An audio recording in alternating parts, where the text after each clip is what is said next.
होता करता यांना प्रसिद्धी देण्याचं काम त्या ग्रुपवर आहे. सर्वात कमी लोकसंख्येचा आमचा गट होता, पण आमची ती संख्या पाहून आम्हाला काही ज्येष्ठ मंडळी जॉईन झाली होती. स्वतःहून टिकेकर साहेब असतील, विकास देशपांडे असतील, रावसाहेब पवार असतील वगैरे. त्याचप्रमाणे हा नुसता प्रसिद्धीचा ग्रुप नव्हता, मीडिया आणि कलाकारांचा सुद्धा ग्रुप होता.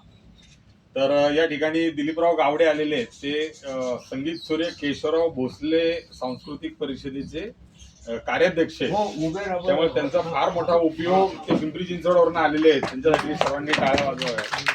आणि त्यांनी ह्या चळवळीला, ह्या विचारांना, हे विचार पुढे नेण्यासाठीच्या सर्व गोष्टींना कलाकार, संगीतकार, साहित्य दिग्दर्शक वगैरे त्या क्षेत्रातली माणसं ती तुमच्याकडे जॉईन होणार आहेत, ती पोचवणे हे तुमचं फार मोठी जबाबदारी राहील.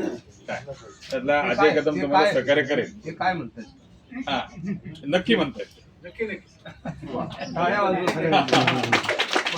रिटायर माणूस आहे, माझ्याकडे वेळ आणि पैसा तशी काही काळजी पूर्ण वेळ द्यायला तयार. तर आपल्यापैकी जेवढे संगीताची आवड असलेले कलाकार असतील, त्याच्यामधले जे सगळे लोक असतील, त्यांनी त्यांच्याकडे नाव नोंदवायला हरकत नाही. ते तुम्हाला त्या ग्रुपवर घेतील. महाराष्ट्रातल्या प्रत्येक जिल्ह्याचे ग्रुप आहेत, प्रत्येक तालुक्याचे ग्रुप पुढे होणार आहेत, कारण हे जलसे सुरू व्हायला पाहिजे. सर्वप्रथम अशी आमच्या मंथनामधून असं निघालं की आपली ही जी काही भूमिका आपण सकाळपासून मांडलेली याची एक छोटीशी पुस्तिका आपल्याला काढावी लागेल. ती लिखित स्वरूपात असेल आणि ती डिजिटल मीडियाच्या स्वरूपात सॉफ्ट कॉपी पण असेल. म्हणजे ती असंख्य लोकांपर्यंत डिजिटल माध्यमातून जाईल. ज्यांना वाचण्याची आवड आहे ती त्या छोटीशी पुस्तिका, आपली भूमिका त्या वाचनाच्या माध्यमातून. कोण करेल? लेखक मंडळी आपल्या भूमिका लिहून काढतील. नाही, इथं कोण करेल ते काम? जबाबदारी कोणी? तुम्ही करताय ना? हा, ठीक आहे. त्यांचं नाव घ्या. रमेश माने. टाळ्या वाजूया बोलावलं जाहीर. नंतर बोला. नाही, अरे जाहीर हात केला ना वरती. कमिट करतोय. हा, त्यांनी हात केलं होतं. बळजबरी नाही. आज आपण जी भूमिका घेतोय, लिहिणं, बोलणं आणि करता, आणि या माध्यमातून जो आपण घडवू पाहतोय ते ऍज इट इज, आणि त्याच्यापेक्षाही चांगलं सर्वांच्या विचाराने ते लोकांसमोर अजून सुंदर पद्धतीने मांडणं, लोकांना आकर्षित करून घेणं, ह्या कार्यक्रमामध्ये, ह्या मिशन मध्ये सहभागी करून घेणं हे त्यासाठी खूप महत्वाचं आहे. तर ते प्रॉपर पद्धतीने मीडिया समोर गेलं पाहिजे. तर त्याच्या सर्व कॉन्सेप्ट डिझायनिंग तुम्ही करणार का हो किंवा नाही ते? हो, व्हेरी गुड. एक पुढे जातो मी. विकासराव देशपांडेंनी असंही सुचवलं की लोकनाट्य, तमाशा, वग हे अजूनही काळाच्या पडद्याआड गेलेले नाहीयेत. त्याला आजही ग्रामीण गावागावामध्ये, जत्रांमध्ये खूप मागणी आहे. आता तर समुद्रापलीकडे लावणी गेलेली आहे. तर तिचाही उपयोग आपण करून घेतला पाहिजे. म्हणजे एक त्यांनी उदाहरणही दिलं की येऱ्या कावळा नावाचं एक जो वग होता, तो निळूभाऊ फुल्यांनी लिहिलेला होता. तो आजही तितकाच राजकारण्यांना किंवा राजकारणातील भ्रष्ट लोकांना, की जे आपले लोकप्रतिनिधी असतात, आपल्यासाठी कायदे आणि आपल्या अडीअडचणी कशा सुखावतील याच्यासाठी प्रयत्न करणारे असतील, त्याच्यासाठी लिहिलेला आहे. म्हणजे आजही तो योग्य ठरतोय. तर असं साहित्य आपल्याला शोधून काढलं पाहिजे, ते कलाकारांना दिलं पाहिजे, कलाकार त्यातून ते एक्झिक्यूट करतील. पुढे तुम्हाला सगळ्यांना आम्हाला एक ट्रेनिंग द्यावं लागेल, कारण आम्ही तुमच्यापर्यंत पोहोचू, तुमची बातमी तयार करू आणि ती देऊ असं शक्य होणार नाही. तुम्ही आजच्या काळामध्ये प्रत्येक जण स्वतःला व्यक्त होऊ शकता, स्वतःची बातमी स्वतः तयार करू शकता. त्याच्या संदर्भात मीडियाचं ट्रेनिंग जे एक 15 मिनिटाचा सुद्धा आपण सगळा कार्यक्रम संपल्यानंतर आपल्यासाठी आपण घेऊ शकतो. कारण छोटे छोटे व्हिडिओज बनवणं, क्लिप्स बनवणं, काय चालतं, काय नाही, काय सगळ्या गोष्टी सहज शक्य. आपल्या ह्या भूमिकेचं डिजिटल प्लॅटफॉर्मवर आपल्याला प्रतिनिधित्व करावं लागेल. माझ्याकडे लक्ष द्या जरा सगळं, मी फार महत्वाचं बोलतोय. कारण प्रत्येक जण युट्यूब चॅनल काढू शकतो, प्रत्येक जण फेसबुक काढू शकतो, आणि या सगळ्या प्लॅटफॉर्मवर तुम्ही राहिलं पाहिजे. कारण ह्या 21व्या शतकातली ही आयुध आहे. आता तुम्हाला तलवार हातात घेण्याची गरज नाही, पेन पण हातात घेण्याची गरज नाही. तर तुम्ही बोटानेच मोबाईलवर लिहू शकता. टाईप सुद्धा करण्याची गरज नाही. तुम्ही बोलू शकता. तुम्ही जे बोलाल ते टाईप होते. पुस्तकाच्या पुस्तक तयार होतात. आणि आता 1000 पुस्तकांची एडिशन राहिलेली नाहीये. 10 पुस्तकांची सुद्धा एडिशन तयार झालेली आहे. तुम्हाला दुसऱ्या दिवशी 10 पुस्तकं छापून मिळतात. तुम्हाला जे काय म्हणायचंय त्याची अतिशय सुंदर बांधणीमध्ये. तर आजच्या काळातही पत्रक वाटपाचा फार मोठा इफेक्ट होतो. ते तितकं प्रभावी पाहिजे. म्हणजे हायवेला जाताना जर एखादा होर्डिंग लागला असेल तर तुम्ही भरमसाठ लिहून उपयोग नाही. 7 शब्द आणि 3 ओळी वाचल्या जातात तुमच्या 40 ते 80च्या स्पीडमध्ये. तेवढाच मॅटर त्या होर्डिंगवर पाहिजे.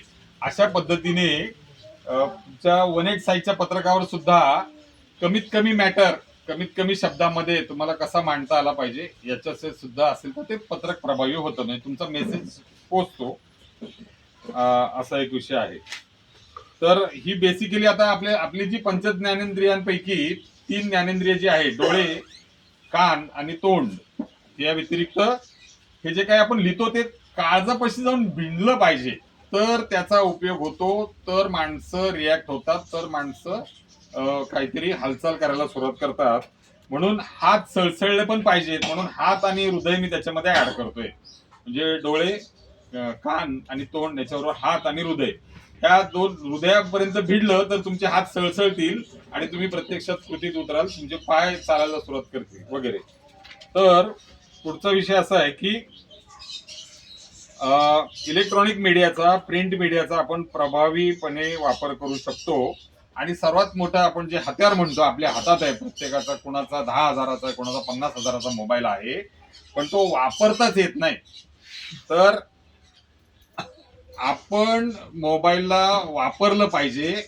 पण सध्या काय होतंय, मोबाईल तुम्हाला वापरून घेतोय, तुमचं लोकेशन करतोय, तुम्हाला काय आवडतं ते तो जाणतोय, तो त्याचा डाटा विकतोय आणि तुम्हाला त्याचे फोन येत आहेत आणि तुम्हाला त्या पद्धतीचं सुचवलं जातं. म्हणून तुमच्या पैशाने घेतलेला तुमचा मोबाईल हा तुम्हाला वापरता आला पाहिजे पूर्ण क्षमतेने. याचं सुद्धा आपण ट्रेनिंग देऊ शकतो. कारण तुम्हीच तुमचे ज्ञान प्रसारक, प्रसिद्धी प्रसारक वगैरे सगळं होणार आहात. असा त्यातला विषय आहे. प्रभावी वापर कसा करायचा. आणखीन एक महत्वाचं सुचवलं आपले सकाळमधले पत्रकार आहेत शेंडगे यांनी, की आपण विज्ञानवादी समजतो, स्वतःला पुरोगामी समजतो, पण या विज्ञानाने दिलेल्या आयुधांचा वापर आपण फार कमी करतो. आपल्यापेक्षा दुप्पट 10 पट जास्त वेगाने अंडरवर्ल्ड करतं, गँगवॉर करतं आणि त्याच बरोबरीने हे सनातनी पण करतात. कळलं का?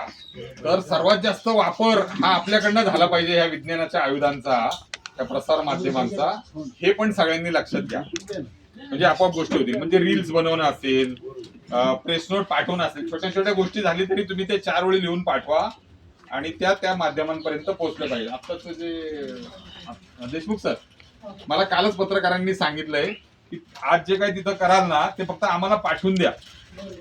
ते काय जे काय तुम्ही पत्र बुडवणार आहात ती फक्त पाठवून द्या. ती घ्या मागून त्यांच्याकडनं, आपण लगेच पुण्यातल्या नेटवर्क मध्ये ते पाठवू. रील्स बनवणं, छोट्या छोट्या गोष्टी बनवणं, त्यातलंच संगीत असतं, तेच संगीत वापरता येतं वगैरे वगैरे छोट्या छोट्या गोष्टी आहेत.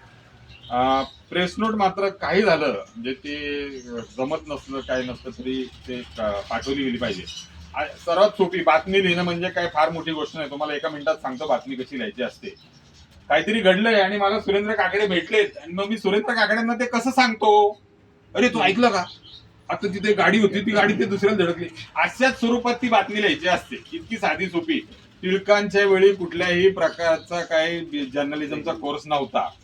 काय तर ह्या पूर्वीच्या काळामध्ये असले कुठलेही कोर्स नव्हते. अलीकडे फॅड निघालेला आहे. पण प्रत्येक जण हा बातमीदार असतो, हे लक्षात ठेवा. आणि आपण जसं दुसऱ्याला सांगतो तसंच ते लिहायचं असतं. आणि त्याचं पिरियड फक्त उलट असतं. सर्वात महत्वाचं वर असतं आणि सर्वात कमी महत्वाचं खाली असतं. आणखीन एक, परवा ज्यावेळेस आम्ही भेटत होतो सगळ्या पत्रकारांना शाक्त राज्याभिषेक आणि सत्यशोधकच्या निमित्ताने, त्यावेळेस काही संपादकांनी सांगितलं की तुम्ही 30 नावं आमच्या समोर प्रेस नोट मध्ये येतात. किती वेळा 30 नावं, आम्ही 40 वर्ष 30 नावं देतो. नवीन कोणी येतंय का नाही? तर आपल्या कार्यक्रमांमध्ये नवीन जे कोणी येतील ना त्यांची नावं पहिली द्या. भले आपली नावं राहिली तरी चालतील. पण आता वर्तमानपत्रवाले पण वैतागलेले आहेत. अमुक एक कार्यक्रम, तोच माणूस 30 वर्ष चालू आहे आणि ते वैतागलेले आहेत. आणि त्याचबरोबर कुठलीही चळवळ हातात घ्यायची असेल तर एक राऊंड संपादकांचा करा, आम्हाला त्याचा फायदा झालेला आहे. बरोबर आहे दत्ताजीराव?